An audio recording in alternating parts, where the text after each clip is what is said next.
So I turn back, nobody's there. I start peeing, and literally I'm standing there peeing, and I hear two sounds. It sounded like footsteps in front of me. So if you know how kids are kind of stupid, like especially boys, so I'm like holding myself with both hands like a child, and I'm not even paying attention. And I hear this sound, and when I look up, it's a gray alien. It's maybe like 6, 7, 8 feet away. It's kind of standing half turned to me with one of its arms out a little bit. So it almost looked like it turned around or something, but it's kind of half facing me. And I start panicking, and I'm still urinating. And so I start backing up. I got pee all over my legs. It was like tall grass, so the grass was getting pushed over and then whipped me with pee as I was like, oh my God, walking backwards. It said, don't be afraid. They always say the same thing. Do not be afraid, mean no harm, all that stuff. I blacked out.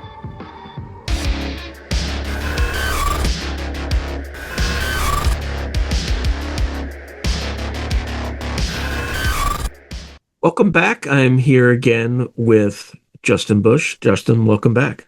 Thanks for having me again. All right.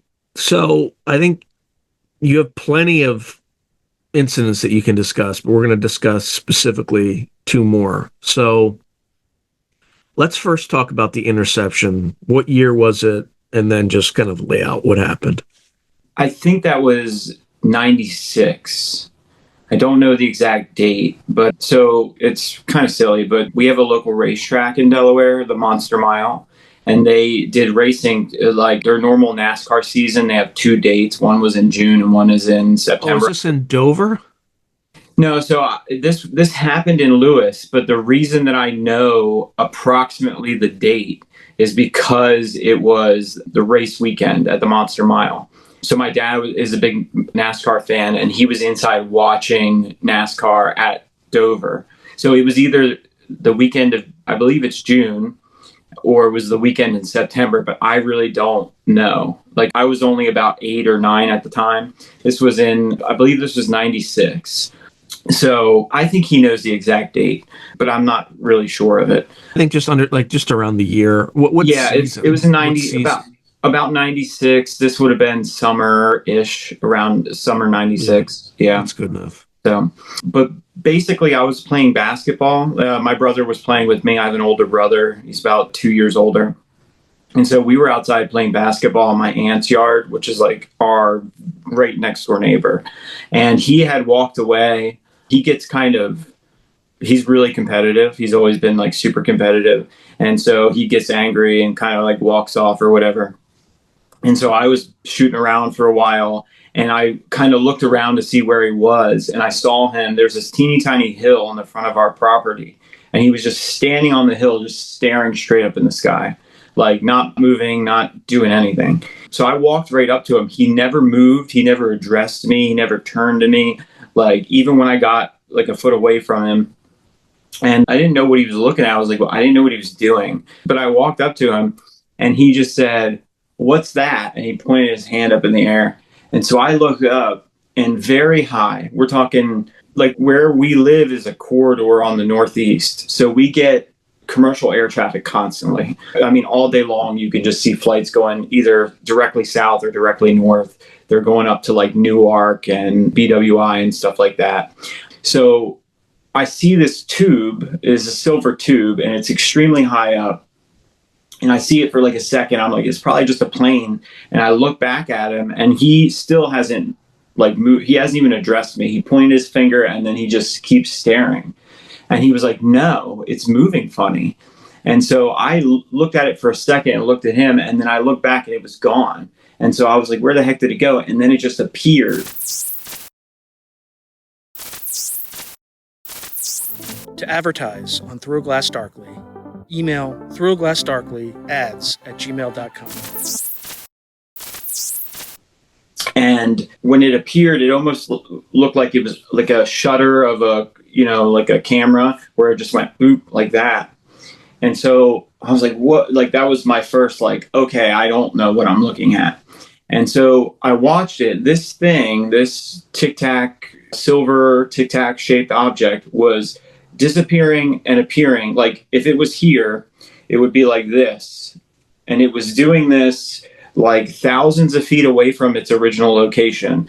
And it was doing it in such a way where it was like, let's say we're looking out at the east, like the ocean's that way. We're probably a mile from the ocean. So it might jump 1,000 feet up and then maybe 500 feet to the east and then jump back and down. This thing was jumping around. It was disappearing from one location, reappearing in another location in an instant. But it was doing it in such a sporadic way. And the only way you could really pay attention to it is because you were so far away. You had the whole sky to watch this thing jump around. So it does this for several minutes. It's jumping around, jumping around. At this point, we're not saying anything. We're just watching this thing. But overall, it was lowering its altitude.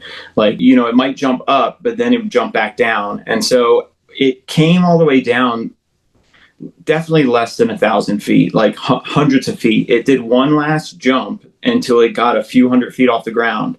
And then it just came down perfectly level in a perfect, you know, straight line right across the field that's directly in front of us.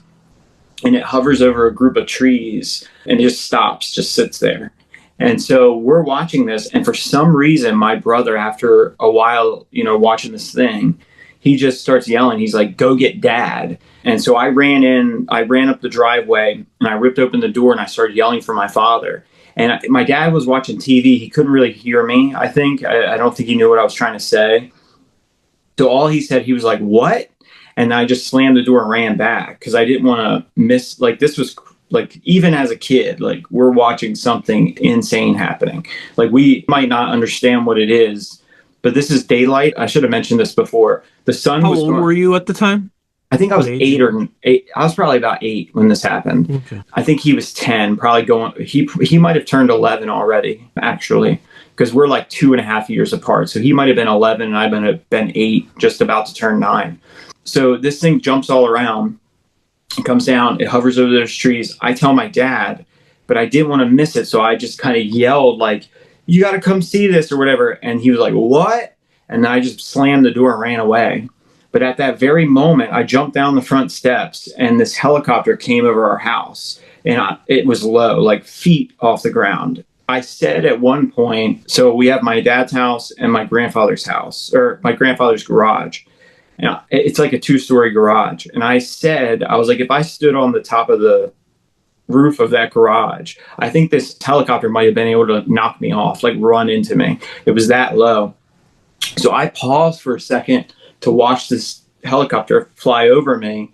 My dad. But what did the helicopter look like? What color was it? What model, if you have any idea? So the closest thing I could think is maybe a Black Hawk. That's the closest I could, you know, think. I've looked at hundreds of helicopters over the years. There was a helicopter that was retired recently.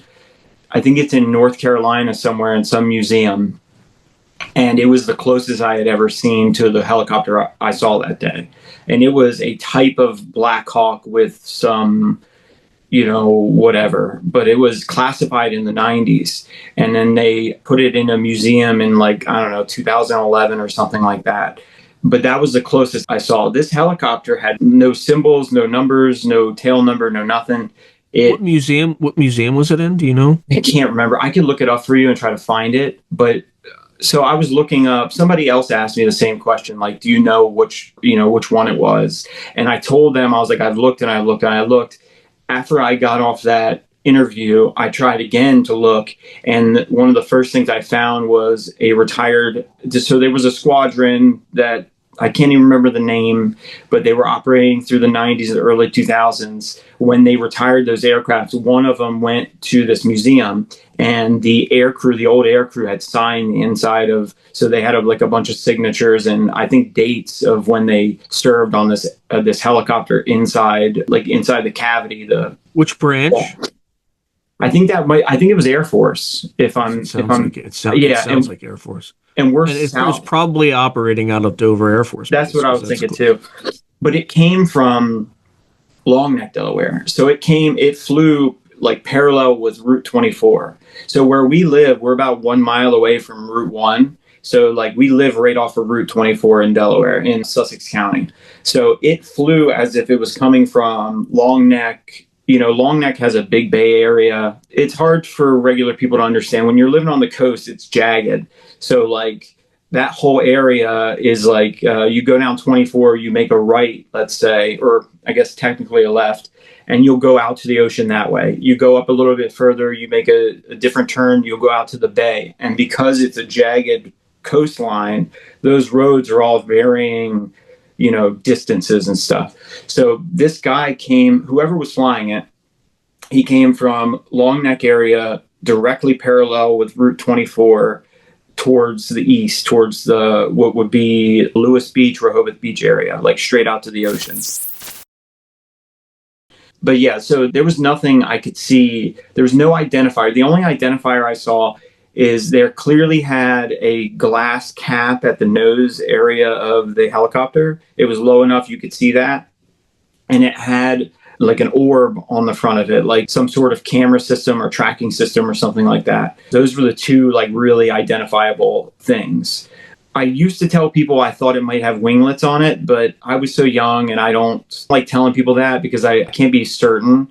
But if some of those helicopters have those little protrusions on the belly, like on halfway down, that sometimes they have like missiles or a machine gun, or sometimes they just have a rope attached for like doing like Repelling. Yeah, repelling and stuff like that. It might have had winglets on it, but I don't want to tell people that. But it looked very Black Hawk. It was that color.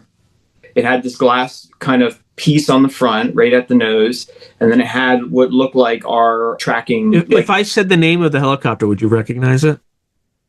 You could try. Go ahead. The HH-600 Pavehawk? That might be it. That might be the one. Is it? Do they have? It's the U.S. Air Force Special Operations. It's not classified, but it's the U.S. Air Force Special Operations variant. And then it's transitioning to the HH-60W Jolly Green 2. I'll have to take a look at it. That might be it. There's another classified version that the U.S. Army uses. That's the one that it's the stealth Black Hawk they used in Operation Neptune Spear. But that's the U.S. Army version, and it's never been officially acknowledged. Okay, so it sounds like it's probably the Pavehawk, but. Yeah, I can't be certain.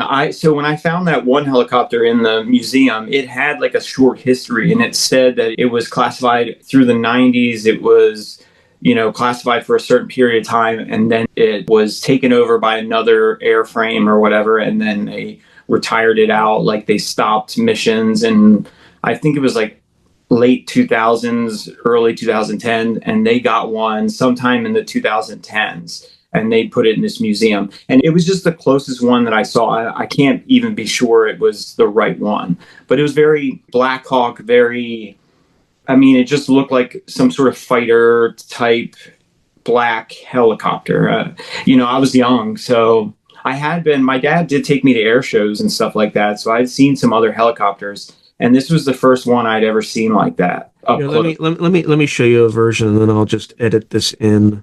Okay, sure. Yeah, so it's pretty similar. I didn't see a boom on it, though, that I recognize. It might have had one.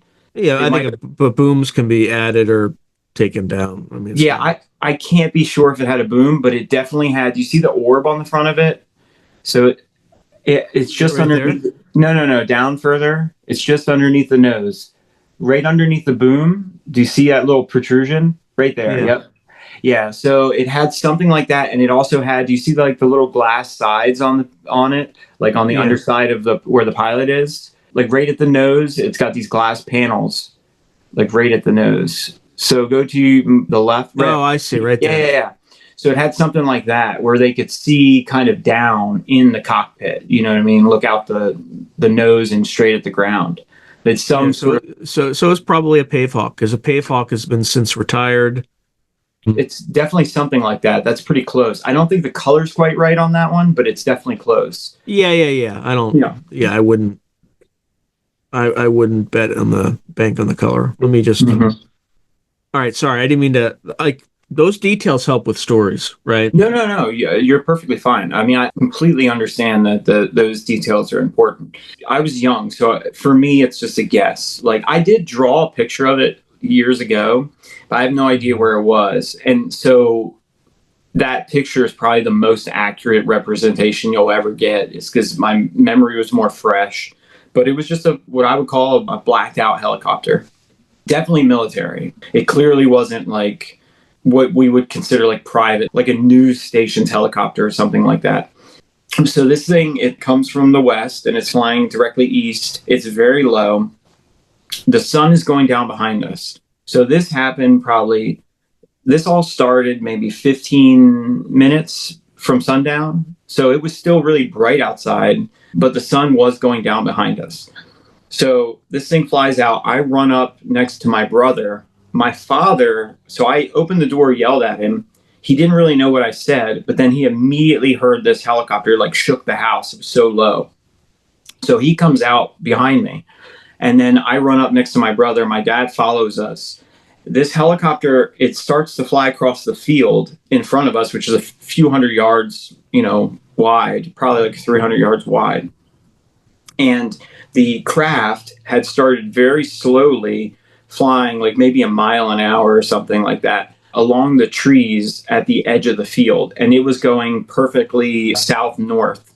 So when it came down, it came north-south. It hovered over those trees, and now it is just maybe 60 feet off the ground, I'm guessing, flying south to north in just like 1 mile an hour. The helicopter, so as the craft is flying along that tree line like this, the helicopter cut it off. It pointed its nose at the location the craft would be, and it looked like it tried to intercept it. It didn't quite make it. And so when it got pretty close, it ended up banking right really hard. It turned its whole belly up like this, and it banked right, and then it banked left, and then it rolled back and evened out directly behind the craft. Like, they were so close. I do not think that you could fit, like, let's say the length of the helicopter. I don't think you could put the length of the helicopter between the craft and the helicopter. They were that close. Maybe, I'm guessing the helicopter is 50, 60 feet long. I'm guessing they probably had 50, 60 feet in between them. And I'm guessing the tube is probably about close to the length of the helicopter. They looked pretty close in length. I think there's more internal space. Like, if you took that helicopter, you drew a straight line at the tail, a straight line at the nose, and then you drew a straight line at the top of the helicopter and the bottom, and then drew an oval around it. The craft looked like it was very close to the same thickness and length as the helicopter, but clearly the helicopter just has that little cockpit area. So this tube looked like it had more internal space than the helicopter, but about the same length and about close to the same thickness. But anyway, the helicopter levels out behind it, and instantly the craft now accelerated to the same speed as the helicopter. Like, this helicopter probably was going 100 miles an hour, I'm guessing. It slowed down to make those banking turns, but that this craft was going 1 mile an hour. The moment it got behind it, they increased speed together, and they kept that same minimal distance. Like, they'd never changed. It never like sped up and left a gap, and then it didn't do that. It was like they were magnetically linked and then just like flying perfectly. I described it as ballet at one point. I was like, it was synchronized. But anyway, it gets behind this craft. It's hard to explain, but there's the field and a row of trees. Where the craft was hovering over these trees and where the helicopter now is, it's like a wooded area, but it breaks out into a field with a very thin row of trees. So like, this is wooded right here, and then this is a row of trees that separates two fields. So when they got to the end of the woods, right, where now they have nothing but field underneath them, the tube, the tic-tac, literally went down like this, real close to the ground, probably within 10 feet of the ground, I'm guessing, maybe less. The helicopter in unison did the same thing. So like, they broke out over the tree, he did this, the helicopter did that, and then they came back up above the row of trees. But that row of trees is like a single row, so you could see through it. Like, you know what I mean? Like, if you plant a single row of trees as like a fence in your yard, you could still see through it. So we could see like it dipped down. We never lost sight of it.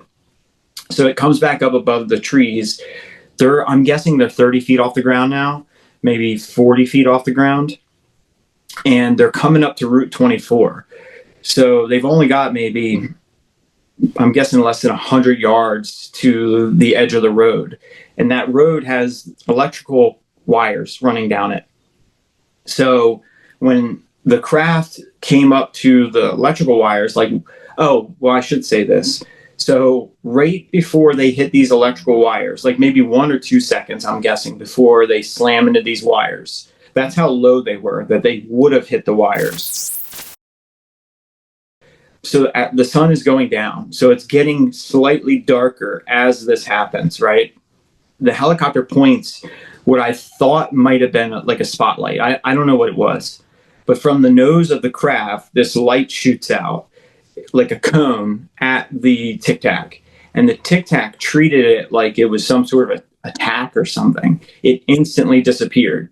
And it reappeared not quite at the altitude we first saw it, but like pretty high. So just imagine you're watching this. It disappears like the same way it did earlier from here, and then just goes boom, way up here.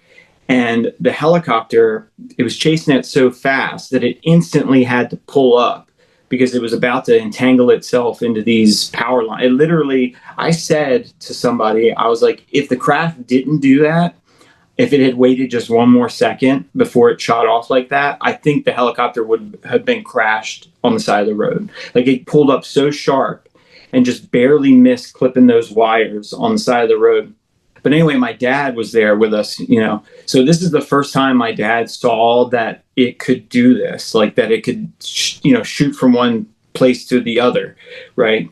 So he just goes, where is it? And I was like, up there. And he looked up. He's like right next to me. He looked up and he went, holy smokes, how did it get up there so fast? And then the helicopter, so he had pulled up over those wires like this.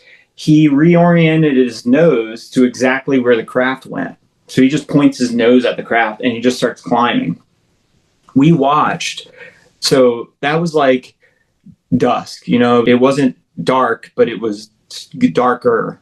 We literally watched that tic-tac craft just slowly rise and rise and rise until you couldn't see it anymore.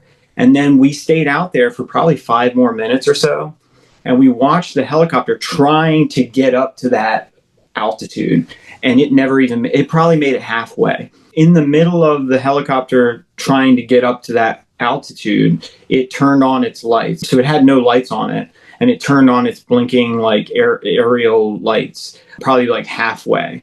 I don't know how many thousands of feet we watched the helicopter rise, but I'm guessing at least 3,000 to 5,000 feet, something like that. They call it 3,000 feet, where it pointed its nose and it just kept going. And I was thinking at the time, I wasn't really thinking about it, but later on, I was thinking they must have had this thing on radar, like this tic-tac. They must have knew it was there. They dispatched the helicopter, and when the helicopter, if you're flying and this thing is like 40 feet in front of you, and it shoots a mile up into the air in a second, right? Like in a fraction of a second. How did he know that it was up there? But he literally pulled up immediately, avoided those power lines, pointed his nose exactly at where it went, and then kept climbing. And the only way I could think he knew where it went is they must have had radar. It must have either they had been informed by somebody or they had like an onboard radio tracking or something like that. But he reacted so fast. Same thing with when the craft dipped down. He reacted so fast chasing this thing. But anyway, so the craft flies away up and up and up until you can't see it anymore. My dad goes, okay, come on, time to go, time to get out of here. And we went inside. And yeah, that's pretty much all that happened. I've talked to my dad about it years later, talked to my brother about it every once in a while. I haven't talked to him about it in a long time. But yeah, I should tell you. So that was the 3 of us in the front yard. We watched all this happen. The next day, I went over to my grandfather's house. So they used to keep like ice cream cones and sodas for us. So we would walk over there and visit, a grandparent's trick to like make your grandkids come over and hang out. So I went over there to grab a soda, And my grandfather was in the kitchen, and he's a farmer. He has this funny way of talking. So he was like, da ba da ba da ba da. And I was like, what? What are you and he's like, da ba da ba da ba da. I was like, what are you talking? And he was like, the helicopter. Did you see the helicopter? And I was like, yeah. And so he proceeds to tell me, he said, so he goes to bed like super early, like 8 o'clock at night.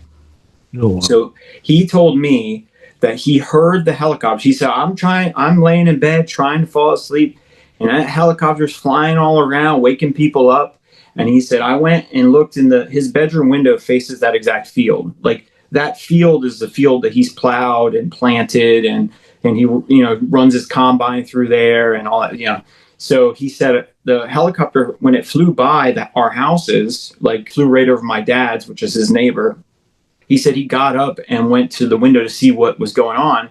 And he said he had seen that helicopter chasing that thing all over hell and creation. And he was like, what in Sam heck is going on out there? And I was like, I'm a kid. So I was like, I don't know. And he was like, send your dad on over. He said, when you go back home, tell your father I want to talk to him. So when I walked back to the house, I told my dad, and I don't know if they ever talked. I never asked my dad, but I don't know if they ever talked about it. But my grandfather told me he saw it too. So that was four of us, the four like men in our family, I was a child, but we all saw it. Like it was me, my brother, my dad, and then right next door, my grandfather saw it. I don't know if anybody else saw it, but it was definitely us four. By the way, did your brother have any encounters? I think so, but he won't talk about it.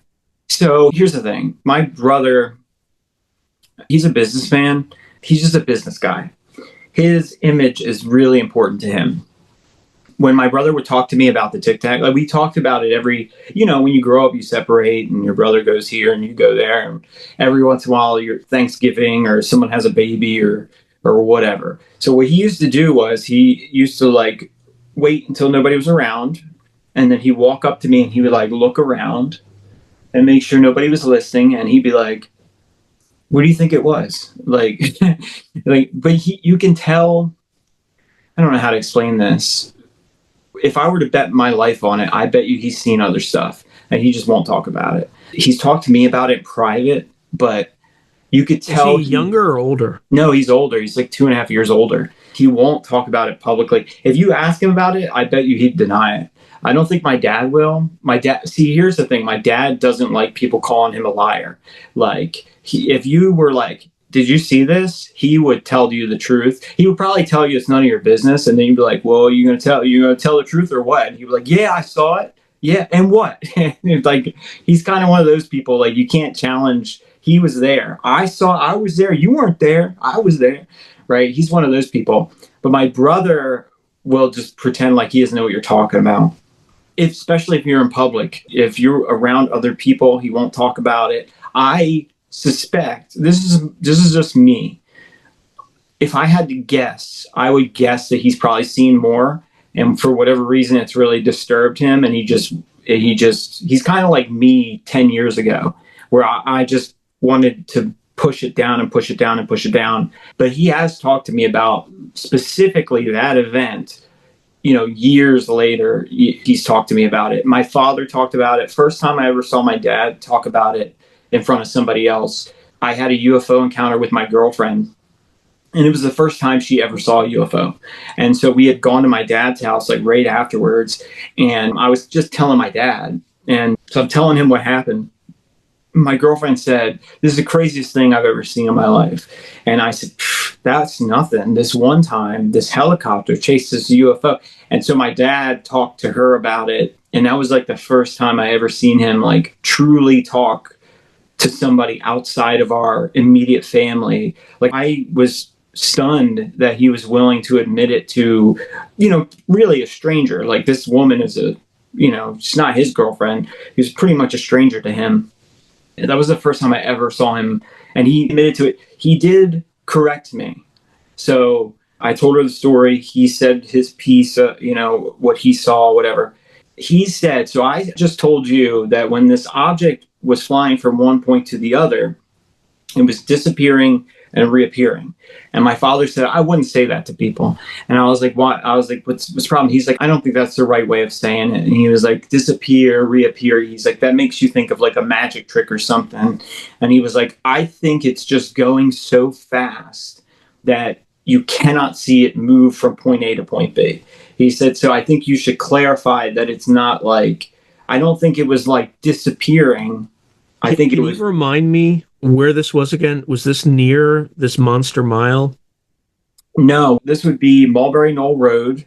It's MulberryKnollrd, Lewis, Delaware, Lewes. So this is like right on the corner of Mulberry Knoll and Route 24. So if you're looking at it from a map.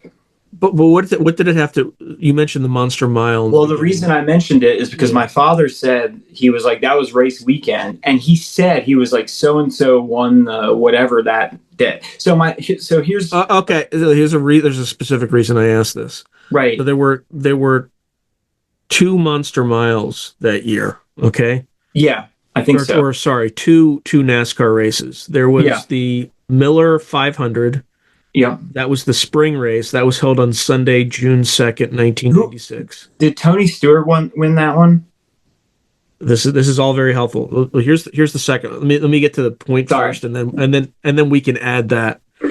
The second one was Sunday, September 15th, 1996. Now here's the interesting thing about September 15th, 1996. On September 15th, 1996, a 48th Rescue Squadron HH-660G from Holloman Air Force Base, New Mexico, was unloaded in Kuwait aboard a C-5 Galaxy. That Galaxy was flown by Dover's 436th Airlift Wing. So the 48th Rescue Squadron, which has these Pavehawks, was stationed in Holloman Air Force Base, which also has a whole other history, right? Yeah. But they would have been airlifted to Kuwait, so kind of rolling off the tarmac in Kuwait on September 15th. But you said this happened before the race weekend. So, okay. Which means they would have had to have been stowed in Dover for some period of time. Yeah. Right? Yeah. Before getting on an aircraft and flying to Kuwait. So, okay, so then now we can triangulate it. You said who was the winner? So I can't say for sure, but I think he might. I don't watch racing, but I think he might have said something about Tony Stewart. But I truly don't know. I would have to ask him. My father and I we don't get along. I haven't talked to him in years. But this is what happened. So a little bit after this happened, my father was talking to me about it, and he said, I thought that maybe, he said, when I first went outside and I saw the helicopter, he said, I thought maybe it was an airplane. And he said, it was race weekend. I was inside watching the race on TV. And he said, it was a race weekend at Dover. He said, and those guys, he said, we have a local airport, Georgetown Airport, right? And it gets packed on race weekend. All these drivers and their families fly in private, and they usually will fly into Georgetown Airport, and then they'll drive to the races. So there are all these people with airplanes, mostly small aircraft. They're getting drunk. So my dad said, when I first laid eyes on it, my first thought was, maybe it's some sort of airplane, and maybe like the pilot's drunk or something, and the helicopter's trying to force it down to make it land because the pilot's like, high or on something. He said that I didn't realize how advanced it was until it did that maneuver where it shot up in a fraction of a second. And he said, so he was still trying to process it as he was seeing what's going on. He was like, I didn't realize what it was until it did that maneuver. And so I don't know if it was Tony Stewart, but it wasn't. It wasn't. Yeah, he said something about who won that weekend, because I think he said there was a truck race as well. So I don't know. I'm trying to think. If it was September, I was just about to turn 11 years old. And I'm trying to think. I thought you were 8. Or excuse me, I'm so sorry. I was just about to turn 9, and my brother would have been 11 if it was September. If it was June, I was a few months away from my birthday. I really don't know. I think my dad would know the exact date because he's one of those people that remembers like every race, and he might have said, Tony Stewart got wrecked by, so and so Martin or whatever. Tony Stewart wasn't at right. that either of those two races. Yeah, I don't know. I cannot remember. He would be the one that would know, and he would probably know the exact race because he was watching it on TV before he walked out. I don't follow NASCAR, and so the only reason I know about the race that weekend is because my dad told me. And the other thing is when I was a kid, he used to take us to the races. It's only like a 30-40 minute drive from our house. So every once in a while he would take us for race weekend at Monster Mile. So I've actually been there for the NASCAR races. But he said that's what he was watching on TV. It was the local, and there's only 2 weekends a year they come to Dover. That's June and September. And I don't even think they do that anymore. I think it might be once a year now. But I think that's just I can't say for sure, but that's just a thing that you could probably figure out. I mean, because the possibility is only like, what is it, 6 days? I think they might do a night race on Friday, a Saturday, and this was at night, so this is at sundown. So you could probably figure out between those 2 weekends which races were at sundown at Dover International Speedway. They call it the Monster Mile, but so that's the only reason I was given that piece of information, is because I think you can run it down somehow. So do you think there's a chance it was in September, this event, like this incident? We were playing outside. I mean, I think it was a weekend, so I don't know if we were in school or not. I mean, it was so long ago. But was this event, did it happen before the Monster Mile event? No. I think they were having they were having one of the races that day. Well, here's the other thing too. Yeah. This helicopter may have not been operating out of Dover Air Force Base. It could have been out of some more clandestine location like Pope Air Force Base or something. Yeah. But he came from Long Neck, so he definitely was. So this would have been south of Dover, But I don't know. I just think Pope Air Force Base would be south. Yeah, so I think that date it can only Pope Air Force Base is kind of where all the kind of spooky stuff kind of. Okay. Yeah, I don't know it very well. So it might not even have been an Air Force unit. It may have been like Air branch from the CIA, although they're not supposed to be operating in the United States. Who knows? Mm-hmm. So, but maybe since it's extraterrestrial, it's okay. Or not extraterrestrial, but non-human intelligence, it's okay. I don't know. But it might have been a spookier version. By the way, what museum? I have 2 museums that pop up. So, okay. Do you know what state it was in? No, I don't. I thought it was in the Carolinas somewhere. I thought it might have been North Carolina, but Georgia? It might have been. Yeah, it might be right. There's 2. Let me just find the other one. So there's the National Museum of the U.S. Air Force that's in Dayton, Ohio, and then there's the Museum of Aviation at Robins Air Force Base in Warner Robins, Georgia. Yeah, I'm not sure. I just saw. So here's what happened. I was looking at the helicopters. I found one that looked similar.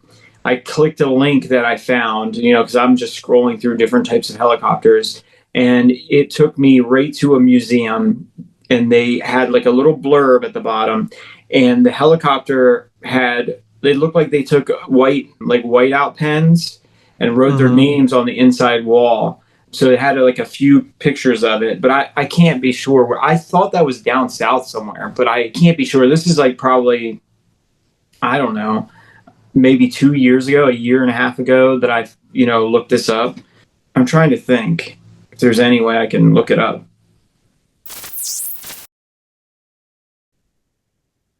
Mm-hmm. Retired Special Operations Helicopter Museum. MH-60. Oh, that's not even air. That sounds like a Little Bird. I'm going to see if I can find it real quick. No, it's not a Little Bird, actually. But they're all Army or Navy craft. They're not Air Force. Okay. Well, yeah, I don't know. The Air Force Base is, that it's so close to us. It's so big. We see a lot of stuff coming from Dover. Like we saw a lot of I guess they're F-22s. We saw Ospreys. Where we live, we see a lot of that stuff. Like we see a lot of Coast Guard stuff because Dover's so close to us. So when they're out like doing, you know, I guess training or whatever they're doing, if you go to the beach, you can go and look out at the bay and you can see like Navy boats every once in a while. You can see like all sorts of different military activity in that area growing up. South of us, they have an air show in Ocean City, Maryland. It's like just a few minutes drive south of us. My father used to take us like every year to the air show, and they would have like the Blue Angels and all that stuff. Yeah, I don't know the specific aircraft. It happened so long ago. It just looks kind of like similar. It's similar to this one I just saw. It's similar to this Black Hawk I just saw. Like this. This is pretty close. I mean, it didn't have the door open or anything, but that's like pretty close to it. It's just that style of helicopter. I'm not an expert on helicopters. I don't know. An MH-60 and a Payhawk have the same airframe, pretty much. Same airframe, which is Black Hawk. Yeah. So that's the closest I could, but I just read that somewhere a while ago. So I can't be sure. I can look it up and try to find it and send you the link to the museum that I was talking about. But I honestly have no idea. It was just something I found a while ago. I mean, I just didn't think it was that important. Did you see crew inside the? No. I could see the one window. You could see the pilot. That's it. So I jumped down the steps. My father's house is right behind me, like up against my back. So when I looked up, it was flying directly over the corner of our house. The garage is right here. And so I could see the belly and I could see that left side okay. And you could see a pilot in there, like you could see him in the front seat. But I didn't notice anything in the back windows or anything like that. That was all I saw. And I really was paying attention to the nose because that glass piece on the front, I had never seen that before. I'd never saw a helicopter with like a clear glass piece on the nose before. And I remember thinking, like, as I watched it, I was like, I wonder what that is. But yeah, I really just don't have any idea. Well, anyway, what's the next incident? There was like another incident. Oh yeah, so that was like a mass sighting at, oh man, what is it called? It's the Diamond State Drive-In. So about 40, yeah. So about 45 minutes north of us in Felton, Delaware, there is a drive-in. It closed down. It reopened. I'm pretty sure it did porno movies for a while.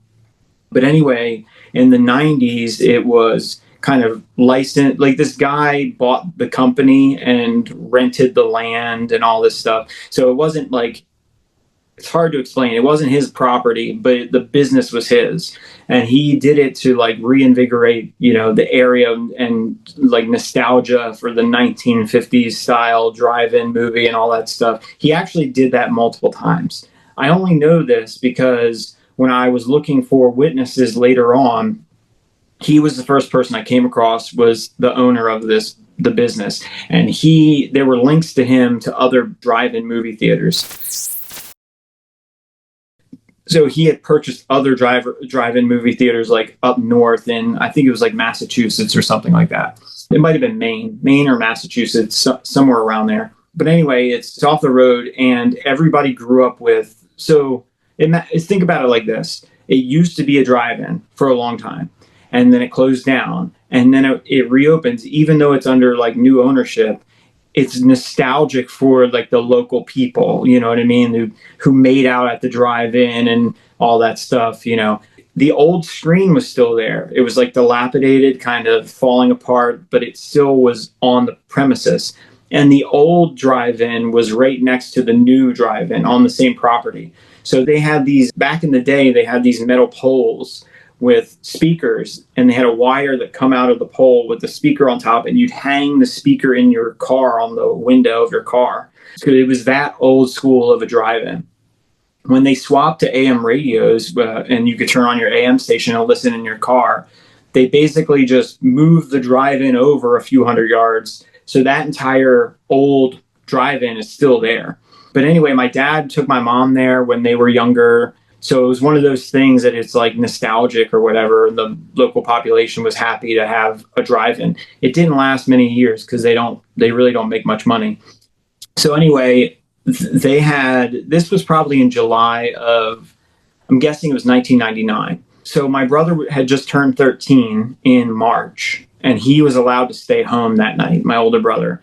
So I was probably 10 and just about to turn 11 in September, because I begged to stay home that night too. And I was like, why does he get to stay home? And he was like, he's a teenager. He can look out for himself. You're not old enough yet. So I had to go. It was my dad, my stepmom. At this point, I've got 4 stepbrothers. I've got a younger brother, and then we brought one of my cousins. So we're literally in a 15-passenger van. It's like a Ford Econoline van. My dad, my stepmom, and they take us to the drive-in because they have this special, like every once in a while, they would have what they call From Dusk Till Dawn movie night. So you come in at 10 or whatever, 9:30, 10 o'clock, and then they run 3 movies with a 45-minute intermission between each movie for the same price as one movie. And so we get there, and I had been there a few times, but this place was literally more packed than I'd ever seen it. It reminded me, when we got there and got out and there were all these kids running around playing and stuff, it reminded me of the state fair. Like, that's how busy it was. There's probably, I'm guessing, almost at least 100 cars in the parking lot. And we used to come there would be like 20, 30 people. You know what I mean? It wasn't that busy. So there was all these people that night for some reason. I guess it's because of the special or whatever. So we get there. The first movie starts, watch the movie, everything's fine. I have to pee really bad. So because we're in this 15-passenger van, it has row seating. So number one, it's the tallest vehicle in the entire place. Like, it's a 15-passenger, like, excursion van. So my father had to park in the very back so he didn't block people from seeing the movie. So he was already in the very back. And because we had so many people with us, I think we had, what was that, 9 people, something like that. The first 2 rows can see the movie out the windscreen. The third row can't see anything because everybody's blocking it. So what we do is we open the side door, put out blankets and chairs and stuff, and I went up on the roof and laid on the roof. I was the only one allowed up there because, like, 2 of us and the roof would, like, buckle. So any more people up there, my dad was like, no, you can't. You know, my one brother tried to jump up there and he was like, you're going to ruin my roof. Just one of you. The oldest is on the roof. Get out, you know. So I stayed up there. I watched the whole movie. I had to pee really bad. And so I'm waiting. I didn't want to miss the movie. So I'm just holding it. And the moment the credits come up, like, they hadn't even touched the top of the screen, how they start rolling up from the bottom, I jumped down and beeline for the bathroom. And there was already about 30 people in line for the bathroom. So I'm like, doomed. Like, I'm such an idiot. And so I'm standing there and I'm waiting and I'm waiting and I'm waiting. And the line gets down to like 15 people after several minutes. There are fathers with really little kids. They're like holding them up to the urinals. You know what I mean? So this is not going very fast. And I'm like, I'm going to pee. I knew I was going to pee myself. Like, I just couldn't hold it anymore. These 2 guys got in line behind me. They were like, F this. And they walked around the back and peed on the wall. And so they came out and they're like patting each other, you know, putting their belts back on. And so I was like, I'm either going to get beat by my father for peeing my pants, right? Like, he will pull my pants down and pull his belt out in front of all these people. I was like, I'm either going to get beat for peeing my pants or I'm going to get beat for peeing on somebody's property, right? Like, my family's really old school. Like, you don't do that, right? The rule is, if you have no choice and you have to pee on somebody's property, you get as far away from them as you can. You find a tree and you go pee behind a tree. And I was so scared if I peed on the back of this building, if my dad walked by, he'd see me and he would just beat the hell out of me in front of all these people. So I was like, I'm going to try to make it to the trees. You know what I mean? There was a big field and then there was a tree line. So I just start running out there. I turned back a few times trying to make sure nobody saw me. I didn't want to get in trouble. And I could see that the credits finished and they had the 45-minute intermission sign up. So I get about 15, 20 yards from the edge of the trees. And I realized I'm not going to make it. Like, I can't even make it to the tree line. So I just turned back one last time to make sure nobody saw me. And I just start peeing. This is like I probably made it a few hundred yards behind the concession stand. So I turn back, nobody's there. I start peeing. And literally, I'm standing there peeing, and I hear two sounds. It sounded like footsteps in front of me. So if you know how kids are kind of stupid, like especially boys, so I'm like holding myself with both hands like a child, and I'm not even paying attention. And I hear this sound, and when I look up, it's a gray alien. It's maybe like 6, 7, 8 feet away. It's kind of standing half turned to me with one of its arms out a little bit. So it almost looked like it turned around or something, but it's kind of half facing me. And I start panicking, and I'm still urinating. And so I start backing up. I got pee all over my legs. It was like tall grass. So the grass was getting pushed over and then whipped me with pee as I was like, oh my God, just walking backwards. It said, don't be afraid. They always say the same thing. Do not be afraid, mean no harm, all that stuff. I blacked out, like almost not quite blacked out, but I don't know. I mean, I did black out, but so I see this thing, I'm backing up, I'm panicking, I'm still urinating. And then it talked to me. And then literally like the next thing I know, I'm following it. My pants are up. I'm obviously not peeing anymore. And I was following it across the field. It was in front of me. We cut through these trees. We walk into the trees, and then we break out into a big open area, but just like a big open grassy area beyond the trees. So when we get through the trees, there's this object with all these lights on it, right? And it's got some white light coming from a doorway. I follow this creature up into the door of that craft, and then I just black out. And when I wake up, I'm already running. Like I'm mid-run, and I'm like, I got to get out of here. They're going to take me. I got to run. I got to hide. I got to get out of here. And I realize I'm in the forest, and I don't know where I'm at. And so I was terrified. I couldn't see the sky because of the trees, and I was terrified I was going to like run into a tree because I couldn't see anything. It was like pitch black, but I was so scared I couldn't stop running. So I'm just running. I'm like, I gotta get away. All of a sudden, I broke out of the forest into a field, and I could see off in the distance lights, and I knew that was the drive-in. Like I could see all the cars lined up, and some people had interior lights and whatever. I could see the lights of the drive-in, and so I just turned my body. I could see my father's van poking up above all these cars, and so I just pointed my body at my father's van and started running. Anyway, as I'm running as hard as I can, I slam into something. I didn't see it. It's dark outside, and it like smashed my shoulder. I just barely kept myself from crashing onto the ground. I didn't know what it was. And then I kind of started to look around I wouldn't stop running. I was so scared. So it's like, you ever see a running back take a hit, and then they're just like, I literally was so scared. I didn't stop. That's when I first noticed the glint of all these poles. So remember when I told you about all those poles they left out there? I didn't know what they were. I never walked over there. You see them in the distance, but I just never went over there, and I didn't know what they were.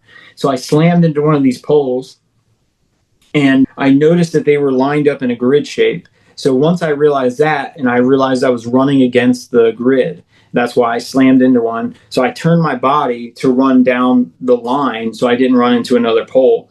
And that just so happened to point me at this guy. So the very edge of the drive-in, there was a man in like a red minivan. It was probably like a Dodge minivan, like a 1990s style Dodge minivan. So I don't know why I did this, but I was so scared. I just decided that I was going to jump in the first car that I came to hide. Like I was that terrified.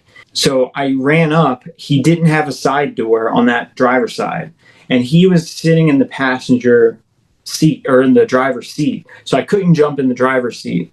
So I don't know why I did this, but I was terrified. I ran around the back of his van, ripped the side door open to jump in and hide. Now I was like, these people will help me. Like they'll hide me, you know? So I ripped the door open. Everybody in that vehicle screamed. Like everybody just screamed. It was a man in the driver's seat, a woman in the passenger seat, and there was a girl probably my age or just a little bit older. She was sitting Indian style on the floor, kind of right between her parents' seats so she could see the movie. So I ripped the door open, they screamed, and it just made me freeze because I wasn't expecting it. And I just went, wrong car.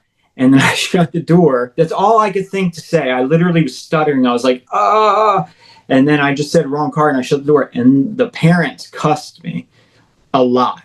Like, who the F's kid is this? They come, they were cussing me. And so I did that. And I remember I was like, when they screamed, it like snapped me out of it for a second. And I was like, why did I do that? Like, I don't know why I tried to hide in their car. Like, I don't even know what I'm scared of, right? Because I saw this creature and then I black out. I don't even know what I'm afraid of. So I turn, I know where my dad's vehicle is. Like I said, it's the tallest vehicle in the entire parking lot, right? So I knew where his vehicle was anyway. I just tried to hide in the first vehicle. Turned my body, pointed at my father's van, and just slowly walked through the parking lot. I hadn't noticed at this time because I'm just thinking, I'm like, what just happened to me? And oh, by the way, where I came out of the woods was hundreds of yards away from where I blacked it. When I saw that craft, hundreds of yards away from there, it was on the exact opposite side of the drive-in. So like the one was over here. I came out of the woods over here. So anyway, I walk over to my dad's vehicle. My dad had the window down with his arm out and he said, "Hey, where have you been? We've been looking for you." He said, no, that's not what he said. He said, "Hey, where have you been? I thought I was going to have to send somebody to come looking for you." And I was so deep in thought about what just happened to me? And so he says it. I hear him, but I don't even acknowledge him. I just walk right past the window. I go around to the side of the van. I open it up. I jump on top of the roof. I shut the doors. And then I just lay there. I put my hand in my head, like my head in my hands. And I literally was just like, what the heck happened to me? And then I noticed the movie. And it was just two people talking. And I had no idea what they were talking about. If you ever want to get confused, just find a movie and just turn it on to the last like 10 minutes. They're like talking about things you have no context. You're like, where's Mordor or whatever? Like you have no idea what these people are talking about. So I realized that the movie is playing and I can't understand what these people are saying. And then I was like, how did I miss the movie? Like I had 45 minutes.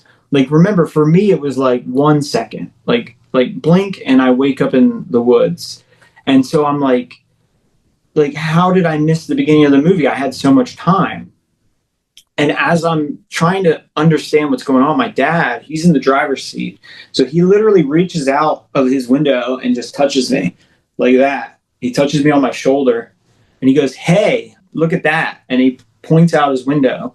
And this object it was hovering right above the trees. It flies kind of not directly above us, but it flies towards the drive-in right above us, really slow, right? We watched this thing for probably like 3 minutes, I'm guessing, between 2 and 3 minutes. It's like really slowly, quietly hovering above us. And then out of nowhere, this thing makes it's not quite a 90-degree turn, but about an 80-degree turn. And it just shoots into the sky. Like a fraction of a second, it just streaks into the night sky. Like not quite straight up, but pretty much. Like, so it's a perfectly clear night, no clouds, no nothing. We watched this thing just go to space. When it did this, when it made that maneuver, that instant maneuver, there was just a yelling. Like it was just like if you ever go to the fireworks and everybody, when they have the grand finale, everybody goes, "Whoa!" All these people. I'm on top of the van watching this, and I'm kind of lost now. Like I'm like, what is it? Where's whatever. When these people yell, it startled me, and I turned and looked around, and everybody like everybody had stopped what they were doing and were watching this. Everybody. And when it shot off, they all yelled in unison. Like there was a car in front of us. There was a man that got out the window and was like, had his chest out the window pointing. The woman had rolled down the side window. She crawled out, was sitting on the door with her arms on like the roof of the car. There was a lady probably 10 foot away from me. She had just come from the snack stand. So she was just holding all her food, like looking up. We're talking, I mean, I couldn't tell you how many people were there, right? Like I always tell people a minimum of 24 people saw this. Some of my brothers were asleep. So it was definitely my dad, my stepmother, myself, and my oldest stepbrother and my younger brother. So it was definitely us 5 that were awake that watched this. But anyway, all these people yell and my dad gets scared and he's like, okay, it's time to leave, right? So he's like, we got to get out of here. He does this every time a UFO happens, like every time. It's like, we got to go now because we saw a UFO, right? So he's like, okay, come on, let's go. And then my brothers start crying, like whining, like, but you said we could stay for the movie, blah, blah, blah, blah, blah. And then so he starts yelling at them. And then my stepmom starts kind of yelling at him. And so he's like, oh, get down from, we're leaving, whatever. So I get down. I open the doors and I see the clock. I think it's 2:23 a.m. So that's when I realized how much time I missed. Like the credits rolled, I missed almost the entire 45-minute intermission and probably at least an hour and 20 minutes of a movie, like, or 120 minutes of a movie. Like I might have come back in the last 10 minutes as the movie, finished. So I see the clock. My stepmom, my dad get in an argument, and my stepmom goes, you told them that we could watch all 3 movies. And he was like, okay, fine. But if you guys fall asleep, he said, I'm leaving. He's like, so here's what you're going to do. Pick up all your chairs and blankets and put them in the van. And then my one stepbrother was like, but we can't see in the movie if everybody sits in the van or whatever. He said, and his mom was like, shut up. And she was like, all the kids that are asleep, put them in the back of the van. Everybody that's awake, sit in the front 2 seats. And she was like, and that way you could see the movie. And she said, I don't want to hear any more whining. So I'm picking up stuff, right, putting it in the van. And my dad, he sees me. He goes, not you.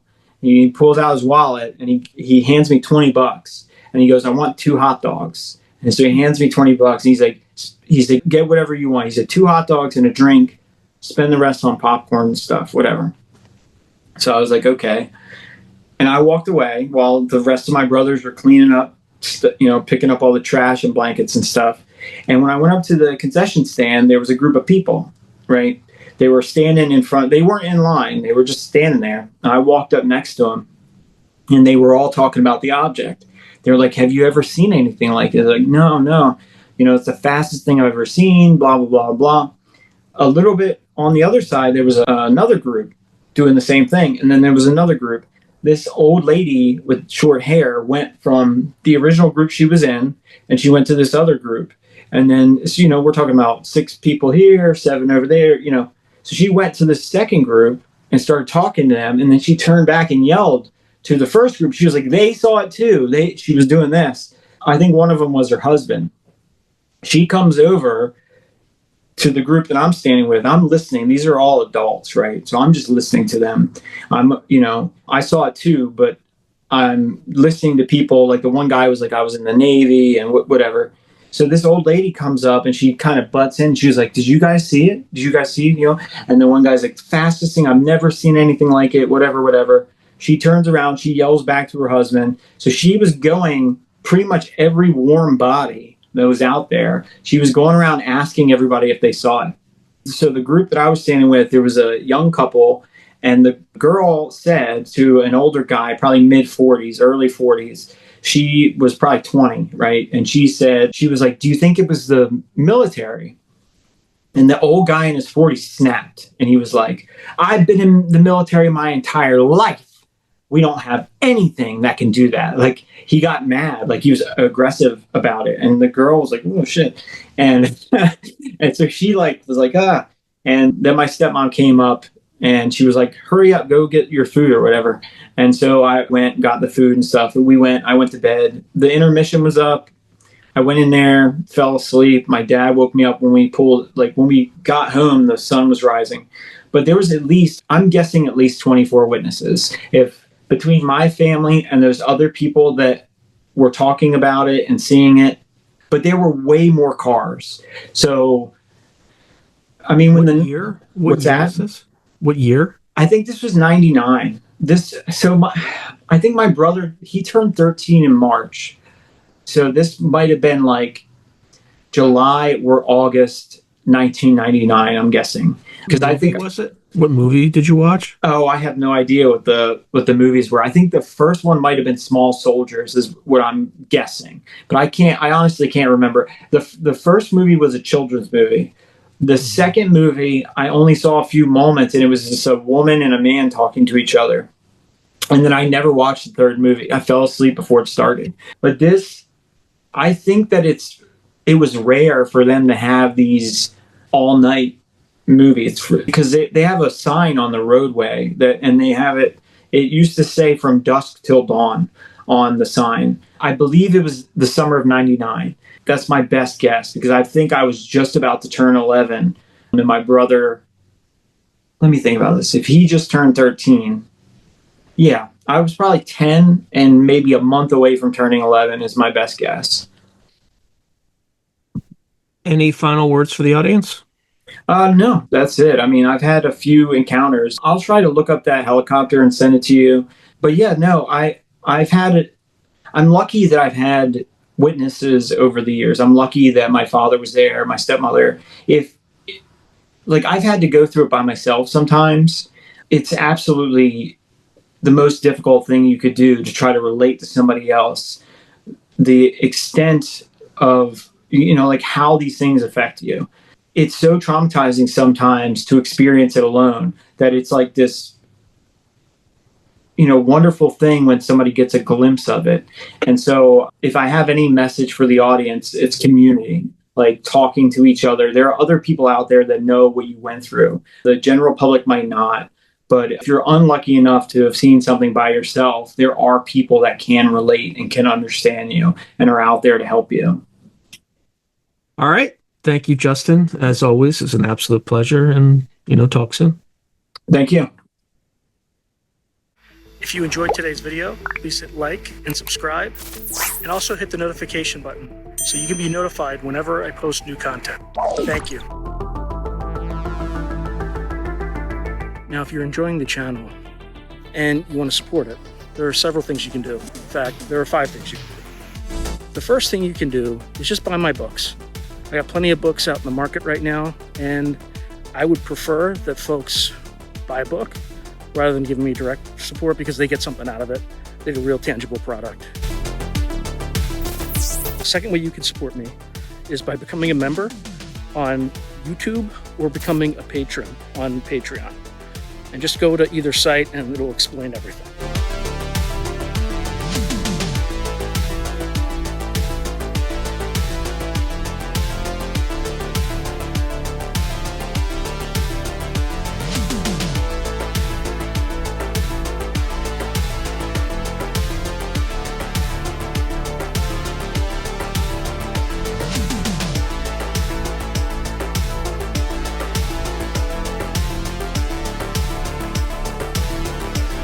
The third way you can support the channel is by checking out my merch site,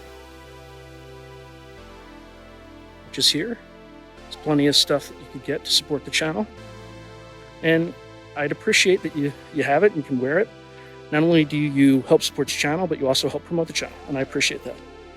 The fourth way that you can support the channel, and this is really easy, is anytime you want to buy something on Amazon, literally just go to the description below and click on any link, literally any link. The channel gets a cut of that, and it costs you no extra money. You just go through the link, as I'm part of the Amazon Affiliates Club. The fifth and final way you can support the channel is through donations. Now, I don't prefer these because it's more of an expression of gratitude, but you don't really get anything out of it as a subscriber to the channel. However, if you decide to do these options, there's 2 options. There's Buy Me a Coffee, which is a separate site, And there's also, you can go through YouTube with either a super chat, super sticker, or a super thanks. Again, I prefer Buy Me a Coffee because that organization takes less money than Amazon does. But either way, I appreciate any support you are willing to give the channel. So thank you very much, and keep watching. I really appreciate it.